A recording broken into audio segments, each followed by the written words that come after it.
मरहबा collection mall, readymade कपड़ों का भरपूर खजाना, jeans pant, T shirt, cargo pant, night pant, बच्चे और बच्चियों के लिए अच्छे खूबसूरत और उम्दा ड्रेस। पता याद रखें, जमुर हाई स्कूल मेन रोड, जैतून हजीन मस्जिद के पास, मालदा चौक, मालेगांव। आयशा नगर पुलिस स्टेशन की केस रिपोर्ट के मुताबिक नए इस्लामपुरा सुफिया मस्जिद के पास बच्चों के मामूली तनाज़ा पर झगड़ा फायरिंग तक पहुंच गया और फिर 2 राउंड फायरिंग भी कर दी गई। आयशा नगर कब्रिस्तान के पास एक ही गली में रहने वाले रिहायशियों के दरमियान मामूली बात पर झगड़ा, मारपीट और फायरिंग तक पहुंच गया। कलीदी मुलजिम की जानिब से 2 राउंड फायरिंग भी की गई, जिसमें फरियादी बाल बाल बच गया। इस वाक़े के बाद इलाके में खौफ हिरास फैल गया। इस मामले में पुलिस ने मुलजिम मेहताब अली उर्फ मेहताब दादा को गिरफ्तार कर लिया है।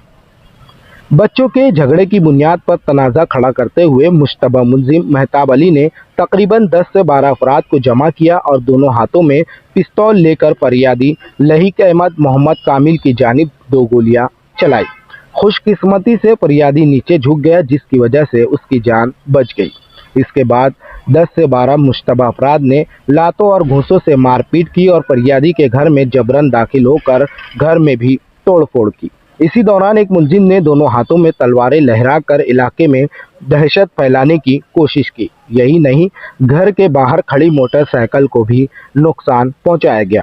इस तनाज़े के दौरान फरियादी का मोबाइल फ़ोन और तकरीबन 50,000 रुपये नकद रकम गायब होने की इत्तला भी मौसूल हुई है। इस वाक़े के बाद पुलिस ने फौरी तौर पर मौके पर पहुंचकर कार्रवाई शुरू कर दी और मेहताब अली को गिरफ्तार कर लिया, जबकि दीगर मुलजिमीन की तलाश अब भी जारी है।